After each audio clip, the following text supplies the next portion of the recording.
সুপ্রিয় দর্শক, সাজ্জাদ কাদির স্বাগত জানাচ্ছি আমাদের চ্যানেলে। এই মুহূর্তে কথা বলতে চাই যমুনায় বিএনপি সহ অন্যান্য রাজনৈতিক দলের বৈঠক, রাজনীতিতে বড় অঘটন, ক্ষমতার খেলায় কার বিদায় কার আগমন। বাংলাদেশের রাজনীতির জল ঘোলা হতে শুরু করেছে খুব দ্রুত। পর্দার আড়ালে কি তবে নতুন কোনো সমীকরণের ইঙ্গিত? চারিদিকে কিসের আগমনী ধ্বনি? গতকাল রাষ্ট্রীয় অতিথি ভবন যমুনায় অনুষ্ঠিত একটি নৈশভোজকে কেন্দ্র করে রাজনৈতিক অঙ্গনে উঠেছে তুমুল ঝড়। যুগপৎ আন্দোলনে থাকা শরিক নেতাদের ক্ষোভ, ক্ষমতার অংশীদারিত্বের প্রশ্ন আর মনস্তাত্ত্বিক দূরত্ব, সব মিলিয়ে প্রশ্ন উঠছে, দেশ কি আবার 2006 সালের সেই ইতিহাস পুনরাবৃত্তির দিকে এগোচ্ছে, নাকি এই নৈশভোজ শুধুই এক ফেয়ারওয়েল ডিনার? আজকের এই বিশ্লেষণমূলক ভিডিওতে আমরা প্রতিটি তথ্য ধরে ধরে ব্যবচ্ছেদ করব রাজনীতির পেছনের আসল রহস্য। শুরু থেকে শেষ পর্যন্ত আমাদের সাথেই থাকুন। গতকাল রাষ্ট্রীয় অতিথি ভবন যমুনায় এক নৈশভোজের আয়োজন করা হয়, যেখানে উপস্থিত ছিলেন বিএনপির সঙ্গে যুগপৎ আন্দোলনে থাকা দল ও জোটের শীর্ষ নেতারা। কিন্তু এই খাবারের টেবিল শুধুই আপ্যায়নের ছিল না, ছিল ক্ষোভ ও হতাশা প্রকাশের এক মঞ্চ। বিএনপির সঙ্গে যুগপৎ আন্দোলনে থাকা নেতাদের মূল ক্ষোভের জায়গাটি হলো, সংসদ নির্বাচনের পর কথা ছিল জাতীয় সরকার গঠন করার, কিন্তু তা না করায় চরম অসন্তোষ প্রকাশ করেছেন তারা। নেতারা স্পষ্ট জানিয়েছেন, বিএনপির সঙ্গে শরিকদের এক মনস্তাত্ত্বিক দূরত্ব তৈরি হয়েছে। শরিকদের মনে এখন বিরাজ করছে তীব্র অবিশ্বাস, সন্দেহ, অনাস্থা এবং ক্ষোভ। নাম প্রকাশে অনিচ্ছুক একাধিক নেতা ইঙ্গিত দিয়েছেন, প্রধানমন্ত্রী বা বিএনপির বর্তমান অবস্থানের কারণে এখন তারা জাতীয় সরকার গঠন করতে চান না। বৈঠক স্থলে এক নেতা তো সোজাসুজি প্রশ্নই করে বসেন, এটা কি শুধুই নৈশভোজ নাকি ফেয়ারওয়েল ডিনার? জবাবে অবশ্য প্রধানমন্ত্রী তা হেসে উড়িয়ে দিয়ে বলেছেন, এটা ফেয়ারওয়েল নয়, এটা ওয়েলকাম ডিনার। তিনি আরো স্বীকার করে নেন যে তাদের কিছু ত্রুটি ও ঘাটতি হয়েছে, যার জন্য তিনি প্রকাশ্যে দুঃখ প্রকাশ করেন। তিনি আশ্বাস দেন, শরিকদের সঙ্গে জুলাইয়ের চেতনা ও 31 দফা বাস্তবায়ন নিয়ে তারা একসঙ্গে পথ চলতে চান। যেখানেই ঘাটতি আছে তা বিএনপি এবং সরকার উভয়কেই চিন্তা করতে হবে। সামনে শরিকদের সঙ্গে আবারও বসার প্রতিশ্রুতি দেন তিনি। এই নৈশভোজে নেতাদের বক্তব্য ছিল অত্যন্ত কড়া। নাগরিক ঐক্যের সভাপতি মাহমুদুর রহমান মান্না স্পষ্ট ভাষায় একটি গণমাধ্যমকে জানিয়েছেন যে তিনি কোনো ক্ষমতার অংশীদারিত্ব চান না। তারা যদি একা চলতে পারেন চলুক, কিন্তু যদি তারা রাষ্ট্র পরিচালনায় ব্যর্থ হন তবে সেই ব্যর্থতার দায়ভার শরিকরা নেবে না, কারণ একটি সুন্দর ও বৈষম্যহীন রাষ্ট্র গঠনের জন্য অসংখ্য মানুষ নাকি জীবন দিয়েছেন। অন্যদিকে বিপ্লবী ওয়ার্কার্স পার্টির সাধারণ সম্পাদক সাইফুল হক সরকারের কিছু কাজের প্রশংসা করে পরামর্শ দিয়েছেন রাজনৈতিক কর্মসূচি বাড়ানোর। তিনি অর্থনৈতিক ক্ষেত্রে গৃহীত পজিটিভ উদ্যোগ এবং সরকারের গড়ে তোলা নতুন কাজের সংস্কৃতিকে মানুষ ইতিবাচকভাবে নিয়েছে বলে মন্তব্য করেন। কিন্তু একই সঙ্গে মুদ্রার উল্টো পিঠটাও তিনি ধরিয়ে দিয়েছেন। এই যে আমরা মাহমুদুর রহমানের কথা বলছি, মাহমুদুর রহমানের দলের দ্বিতীয় কোনো মানুষের নাম আপনি বলুন তো, বলতে পারবেন? কিংবা এই যে বিপ্লবী ওয়ার্কার্স পার্টির সাধারণ সম্পাদক সাইফুল হক, বিশ্বাস করুন এই পার্টির সভাপতির নাম আমি জানি না। আমি রাজনীতি সচেতন মানুষ, সর্বক্ষণ সংবাদের মধ্যে থাকা মানুষ, কিন্তু সাইফুল হক যদি সাধারণ সম্পাদক হয়ে থাকে, সভাপতিকে এই মুহূর্তে আমি মনেই করতে পারছি না। কিংবা মাহমুদুর রহমান মান্না যদি জেএসডি, তার দলের নাম সম্ভবত জেএসডি, জাতীয় সমাজতান্ত্রিক দল, তার যদি প্রধান বা সভাপতি হয়ে থাকেন, সেটির সাধারণ সম্পাদককে আমি বলতে পারবো না। আপনি বলতে পারবেন? আপনারা কেউ না দেখে, গুগল না করে বা অন্য কিছু না করে কেউ একটু কমেন্ট করে বলুন তো যে বলতে পারবেন। আমার মনে হয় না কেউ পারবেন। সাইফুল হক সতর্ক করে বলেছেন যে রাজনৈতিক দিক থেকে সরকার মারাত্মকভাবে পিছিয়ে পড়ছে। সংস্কার, 31 দফা এবং জুলাইয়ের আকাঙ্ক্ষা নিয়ে সরকার প্রতিনিয়ত সমালোচনার মুখে পড়ছে, কিন্তু সেসব সামাল দিতে পারছে না। সবচেয়ে বড় প্রশ্নটি তুলে সাইফুল হক বলেন, দেশ জুড়ে সরকার বা প্রশাসনের উপস্থিতি কিছুটা দেখা গেলেও মাঠ পর্যায়ে বিএনপিকে দেখা যাচ্ছে না। যুগপৎ আন্দোলনের শরিকরাও আর আগের মতো মাঠে নেই। তাহলে প্রশ্ন উঠে যায়, রাজনীতির আসল মাঠ কি তবে বিরোধী দল এবং জামাতের জন্য ছেড়ে দেওয়া হলো?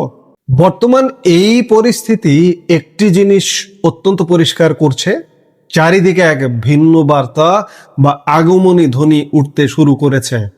আর এই পরিবর্তন দেখেই কি প্রধান রাজনৈতিক দল কিংবা বর্তমান সরকারি দল কিছুটা ভীতু হয়ে পড়েছে? এই ভয় থেকে কি জামাত সহ ওয়ান ম্যান ওয়ান পার্টি বা নাম সর্বস্ব সব ক্ষুদ্র রাজনৈতিক দলগুলোকে এক ছাতার নিচে আনার চেষ্টা চলছে?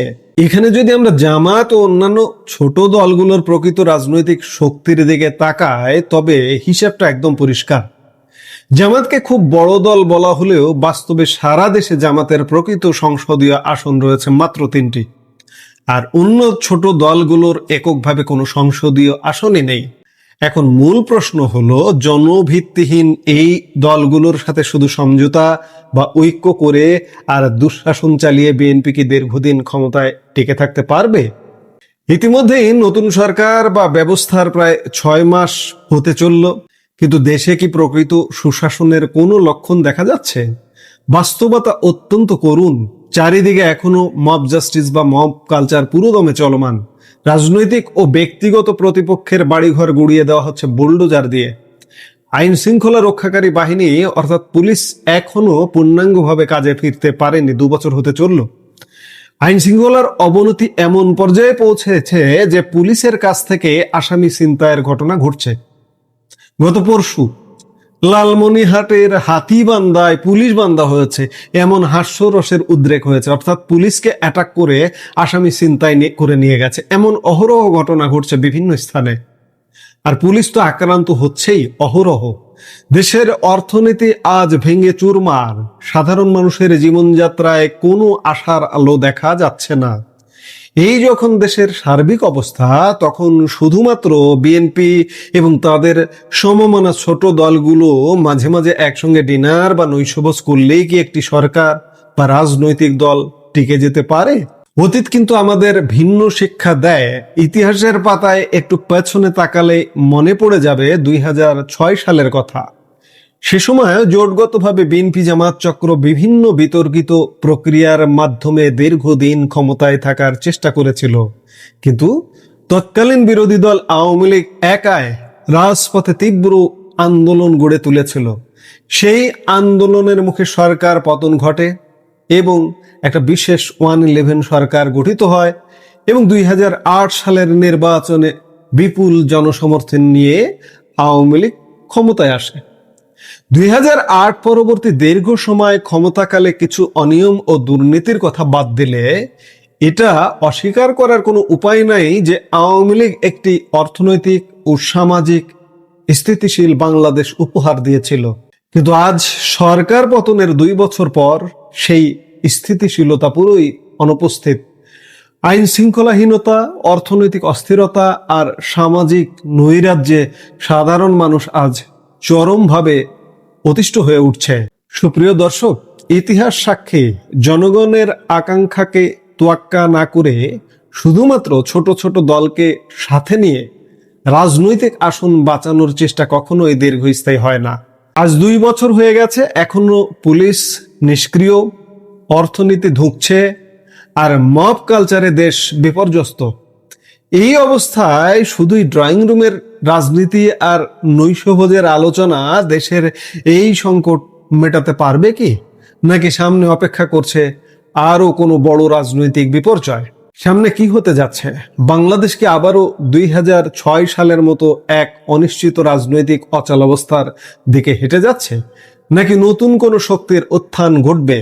মোদ্দা কথা, এভাবে একটা দেশ চলতে পারে না।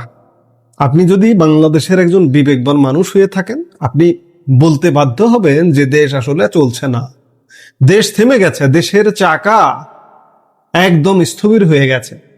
শিল্প নাই, অর্থনীতি নাই, বিদেশে কর্মসংস্থান নেই, শুধু নেই আর নেই। এই নেই নেই মধ্যে একটা দেশ চলতে পারে না।